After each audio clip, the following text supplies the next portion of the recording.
What is going on, guys? It is the 14th week of the NFL season already. And in this video, I'll be going through my top player prop picks for the Sunday slate today. It is crazy. This season has flown just by, but we have been on an absolute tear the entire year. We swept the board again on Thursday Night Football. We've just been cashing every single primetime game left and right. It's been great. We've actually had a profitable week in every single week of this NFL season except for one. Completely unsustainable rate. This is honestly the best NFL season that I've ever had. But I told myself at the beginning of the season that I was going to try my hardest to find these really good plays for you guys. Spend a lot more time just doing the research on Outlier and just really focusing in on what works. And it really pays off. So some advice for you guys, put in the work for it. You know, if you want to start finding these plays for yourself, put in the extra effort, spend the extra time, and you can find some really good plays. Another piece of advice that I have for you guys before I get into the plays and all the other stuff, be disciplined. We're late in the season now. It's the 14th week. As the weeks go on here, we only have 4 or 5 games left for most of these teams. It's going to get tough. It's going to get really tough to predict what these teams are going to look like every single week, because there's going to be some teams that are going to start to tank at this point. You know, a guy might get banged up this week and they might just shut him down for the season. And, you'll get some phantom guys getting ruled out on Sunday. And it's going to get weird. The NFL season usually gets weird towards the end of the year. So stay disciplined. Don't force bets that don't fit your criteria, or you're just not have a full conviction on. What I say all the time to you guys, I don't bet just to bet. Like, I don't do it just to throw an action. I'm not going to put money on something unless I think it's actually going to win. And that discipline is really what keeps me alive in this game. It's really the basis of everything when it comes to like bankroll management and everything too. So just staying disciplined, sticking to the process. If you lose, you lose. If you win, you win. Just find your plays. Be convicted when you place, when you pick them, and just be confident and just stick to it. So stay disciplined. Anyways, let's get into the nitty gritty here. So if you want to become a VIP, you can get a 3-day free trial for my VIP in the description below. They got all these plays throughout the week. So what I do on Tuesday, Wednesday, Thursday, every single day this week, I'm posting over on Odd Shocker Tales a couple of my player prop picks for the slate. As I'm doing research throughout the week, I don't let them marinate or anything, because if I like a number, I want to jump on that number. So some of the numbers that I will talk about and on these plays and all these prompts here at this point on Sunday or really late Saturday night, the numbers have moved a bit. Sometimes, 1 or 2, even up to like 15 yards occasionally, difference from when I actually got the play on like Tuesday or something. So just be aware of that when you're watching this video. I need to talk about the differences in the numbers when we get to the plays. But if you want to get the same number that I am on every time, you have to sign up to be a VIP. I also do more educational content over there and more like one-on-one stuff too. So you'll get more direct access to me by becoming a VIP, and I keep the price as cheap as I possibly can. One other thing, if you don't want to be a VIP, totally fine. At least come join the Discord server. The Discord is completely free to join. The link to join is in the pinned comment below. Join in, be an active member of the community. I post, plays and the videos and stuff in there here and there. But, we had people posting their Spotify Wrapped from last year in the Discord. Like, we just have a really good community. There's about 1,700 people in there. So join them in, just be an active member, talk about whatever the heck you want to talk about, make it whatever you want it to be. I'm in a lot of Twitch communities and I watch a lot of gaming channels and things like that. So, just make it whatever you want to be, man. I'm trying to build something really fun just for everybody, even if you're not just posting like sports betting picks and plays or complaining about why X player did whatever or didn't. So anyways, let's get into the plays here. The app that I'm showing on the screen is Outlier.bet. This is a paid subscription app that I use for all of my research. It's really the only tool that I use, and it's really all you need. So if you do want a 7-day free trial to Outlier, there's a link located in the description below. Try it out. It's honestly a game changer. It will save you a lot of time on your research, especially if you're trying to find trends, just like I do. And I show you guys all my thought process behind these in these videos too. So you can take some of the knowledge that I'm sharing with you guys during these and apply it to your research yourself and find your own plays, that might even be better than mine. But anyways, let's get into the picks for today. I have 6 straight bets and 5 parlay fillers, a lot more parlay fillers than I normally have. But like I said, later on in the season, it gets more difficult. So First play today, since I already rambled on for 5 minutes here, is Devontae Adams over 20.5 on the longest reception. The number has moved up. It moved up to 21.5 on Underdog Fantasy. So I'll talk about it at that point, after I talk about what I actually have. So basically, on the season, he has played 11 games with Puka Nacua. So if I scroll down and add Puka to the filter, he's gone over this number in 10 and 11 games this year. The one game he didn't go over was the game against Seattle, where he only had one catch on 8 targets. Just an anomaly. He was shut down pretty good by Seattle. I don't think Arizona is going to have the same success shutting down Devontae Adams, especially with him going for the touchdown record and everything too. I think they're going to force him the ball. So I think it's a good chance that he goes over this number again. The Cardinals have actually allowed a catch of 21 or more yards to wide receiver in 11 straight games this year too. So really good trend in his favor. It's going to be either him or Puka who gets the catch, maybe both of them, but solid play for Devontae Adams here at 20.5. Sleeper and Novig are the only ones with this 20.5 number at this point. If you're on Underdog Fantasy, you're getting 21.5. I think that's fine. Slight tick down, obviously, because of the 1 yard, 5% being less, but I don't mind it. I do think he's going to get the opportunity to go for over 21 yards here. So solid play. I would still take it at 21.5, but 20.5 is really the preferred number there. Moving on to my next play, it is Dalton Kincaid over 36.5 receiving yards. They said they Schefter posted it. He's going to try to play this week. So I've been on Kincaid like the last 3 or 4 weeks because he's been questionable going in. And then like on Saturday, he gets ruled out. It's like, well, crap, like I just made all these slips with Kincaid. He's not playing again. Those are all going to be voided, and all these other plays with them are just going to be a mess. But anyways, I think he's going to play. That's what it seems like at this point. The matchup could not be better for him. The Bengals are allowing the most receiving yards per game to tight ends this season, 93.4 receiving yards per game to tight ends. Kincaid's gone over this number in 6 out of 8 games, averaging 56 yards per game. He has plenty of opportunities to go over this number, especially with how much of a mess the freaking Bills pass receivers are. Shakir, he usually gets a lot of targets, but doesn't do anything with them. Coleman was like a healthy scratch for half the year. It's just a mess. Anyways, so Kincaid, he's probably going to be one of the main guys today, especially in this matchup. The Bengals are actually allowed 12 tight ends this year to go for 37 or more yards against them. Now, the Lions moved up a bit. It's 36.5 on Sleeper at minus 37. If you don't have Sleeper, they actually moved down, actually. I'm sorry. So it's 35.5 on PrizePicks Underdog. So you're getting a slightly better number than I got initially throughout the week. But still like to play. I don't see anything wrong with it. He is going to play, at least that's what it seems like. So something I do want to touch on, though, before I move on to the next play, because I did consider it. And it could be a solid play if you'd rather go this route. But it is Dalton Kincaid over 17.5 on the longest reception. He's gone over this number in all 8 games this year. The reason why I'm not on this is because I'm already on his receiving yards, and I don't want to take both because they're still correlated with each other, because obviously if he's going to get the long reception, he's most likely going to go over the receiving yards too. So I'm going to stay away from it. I do think it's a very strong play.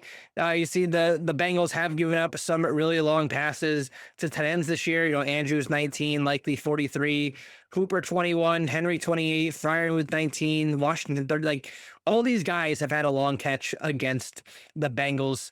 Yeah, so if you want to go to the longest reception instead of the receiving yards, totally fine. I'm just not personally on it myself because I'm already on the receiving yards. I don't want to double dip on it. On the other side of that game, I'm going to be on Joe Burrow under 253.5 passing yards is the number that I got. He's gone under this number 2 out of the 3 games this year. Obviously, it's been a rough year for Burrow with the injuries and everything. 261 yards in his return last week against Baltimore. And it's always scary taking an under on a star player, a generational talent like Joe Burrow in a really big matchup, where the Bengals need to win. It's going to be a highly watched game. The Bills need to win. I get it. It's scary. But the Bills' pass defense is no joke. They're only allowing 163.2 yards per game this year, and that is the best in the NFL. They've only allowed one quarterback on the entire season to throw for over 250 yards against them, and that was Drake May a few weeks ago. Other than that, every other quarterback they have faced has gone under 250 yards. And that includes some elite quarterbacks. Lamar Jackson was in there. They faced a couple other good guys too, but I know it's scary, but I am going with this Joe Burrow under 253.5 passing yards. Heading over to the Bears and the Packers. A bet that I made, the line has moved a little bit, but I'm on DeAndre Swift over 9.5 receiving yards. He's gone over this number in 9 out of 11 games this season while averaging 21.6 yards per game. He usually only gets a couple catches per game. We see 2 receptions on average on 3 targets, but he does have some spike weeks in there. I think the Bears are going to struggle to move the ball against the Packers, so I do think it might lead to a few more extra targets for DeAndre Swift. The Packers have actually allowed 10 or more receiving yards to 15 different running backs this year. Now, the line is currently set at 11.5 on PrizePicks, but it's 10.5 on Underdog Fantasy. So if you can get the 10.5 on Underdog Fantasy, you should definitely not bet that 11.5 on PrizePicks. So you always want to pick the book with the better number. You don't want to just do a disservice because you're getting a worse number because you have money on one book and not the other one when it's literally the same freaking thing. So make sure you're always getting the best number possible that you can get for this player, especially on a site like PrizePicks and Underdog where the odds are fixed. Like it doesn't matter, just get the best number. Moving down the list to my final straight bet of the day, heading over to the Ravens and Zay Flowers over 57.5 receiving yards. This was a late ad for me. I added this one on Saturday. Basically, I've been targeting wide receivers against the Steelers the entire season. And Flowers is in the perfect spot to have a bounce back game after only 6 receiving yards last week against the Bengals, which was supposed to be a really good matchup for him, but apparently it was not. He's gone over this number in 7 out of 9 games this year when Lamar Jackson has played. So if I go into the filter here, filter for Lamar Jackson, 7 out of 9 games, averaging 65.1 receiving yards per game. He smashed the number a few times, 143 yards against the Bills. Basically, the Steelers allow the most receiving yards per game in general against wide receivers, and they're actually giving up the 6th most yards per game to receivers out wide, too. I read some coverage articles, too. I don't usually get too deep into the coverage, but they play a lot of man, I think is what I saw, and Zay Flowers is just like a really good schematic matchup for Zay Flowers, whatever it was. So, I'm not going to take credit for that one, just an article I read, but it is a very good schematic matchup for Zay Flowers. And I like his over 57.5 receiving yards to bounce back this week. That is it for the straight bets. I'm actually taking pretty good time on this, only at 12 minutes or so now, but a lot of parlay fillers. I'll get through them quick. Let me get a drink really quick first, though. All right. So the first parlay filler is going to come from the Jaguars. These are Green Goblin plays. Basically, what I do with these, I mix and match them with the straight bets on PrizePicks for like a bankroll booster. If you have any promos, like if you have a Taco Tuesday or like a 0.5 prop, like a free win, include it with these parlay fillers. Get a nice little bankroll builder for you guys, a little 2x. But anyways, Brenton Strange over 19.5 receiving yards is the first one that I am on this week. Gone over this number in 6 out of 7 games, averaging 48.9 receiving yards per game. Great matchup for him against the Colts, who are allowing the 2nd most receiving yards per game to tight ends at 72.1 yards per game. They've actually allowed 18 tight ends to have 20 or more yards against them this year. So solid spot for Strange. They're going to need him, especially in this tough matchup against the Colts.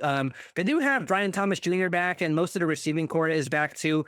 But he is going to likely be 3rd or 4th on the team in targets. So he's not going to be the main guy, but he will get his own. He usually gets 3 or 4 targets a game when everybody is healthy. So solid spot for Brenton Strange this week against the Colts. Heading over to the Titans. This is a play that I was on last week. We're going to be on it again. Tajay Spears over 1.5 receptions over this number in 7 out of 8 games this year. The Browns, they have an elite defense, but they do give up some receptions to running backs. They've actually allowed 14 other running backs this year to have 2 or more catches against them. Tony Pollard's not going to get any receptions, maybe 1, but Tajay Spears is the receiving back for the Titans, and I do think he gets at least 2 receptions this week. 3 is likely as well, but he should be able to get definitely 2 catches this week against the Browns. Next play is a gross one. It's really gross. JJ McCarthy over 149.5 passing yards. Yeah, it's gross. 150 passing yards, like that's not much at all, man. Going up against Washington, they're giving up the 2nd most passing yards in the NFL at 254.9 yards per game. Every single quarterback has had 150 or more passing yards against them. It really doesn't take much to get there. I think he does. I know he's bad. I know he's really bad, but 150 yards is literally nothing. Especially against this defense, he should be able to get there. Three more plays here before we get out of here. The next one is Patrick Mahomes over 29.5 yards on the longest pass completion. We were on this last week against Dallas. We're going on it again against Houston this week. Mahomes has gone over this number every single game this season. Houston has allowed a 30 or 30 plus yard pass in 9 out of 12 games this year. So it's not like a 100% hit rate. It's a 75% win rate for quarterbacks against the Texans. But Patrick Mahomes has been smashing this number. It is prime time. They got to win. I know it's going to be cold and everything, but they got to win. And I do think he's going to get at least one or two deep balls in this one. Probably to like Rashi Rice or Worthy, or I don't know. He has so many options at this point. But Mahomes over 29.5 completion is a solid play nonetheless. Two more plays. One is Jonathan Taylor over 1.5 receptions. Gone over this number in all 12 games this year, going up against the Jags, who have allowed 4.7 receptions per game to running backs this season. The Jags have allowed a running back to have 2 catches against them in every single game this year, but one. Taylor plays literally 99% of the snaps. Like, he's going to be on the field. He'll probably get 2 catches in this one. He'll definitely get one. I do think he'll be able to get that second one too, especially if the Jags do end up with a lead at some point, where the Colts have to do a couple of dump offs to Taylor. But solid play nonetheless. Gone over every single time this year. I can't see a reason why it wouldn't hit again this week. And the final play is another just basic trend and not really matchup driven. Kyrie Williams over 59.5 rushing receiving yards. We've been on this most of the season. Basically, he's gone over this number in 27 out of his last 28 games. 16 games straight to end the season last year. 11 out of 12 games this year. That's 27 out of 28 games last 2 seasons.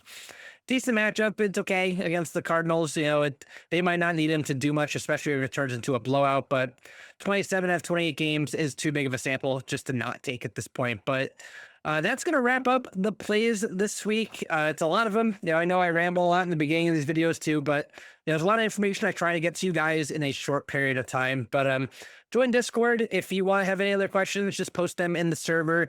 Link to join is in the pinned comment below. If you want to become a VIP, you can get a 3-day free trial by using the link in the description below. And obviously, I don't post NBA on the weekends, so you'll see them, you know, for the VIP. Same thing with college football too. That's VIP only.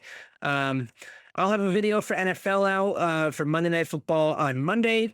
Probably will have an NBA video tomorrow as well. Not fully sure just yet. It kind of depends how the day goes for me. But anyways, that's going to wrap things up. I appreciate you guys sticking around to the end. And best of luck on your bets this week, everybody. Thanks for watching.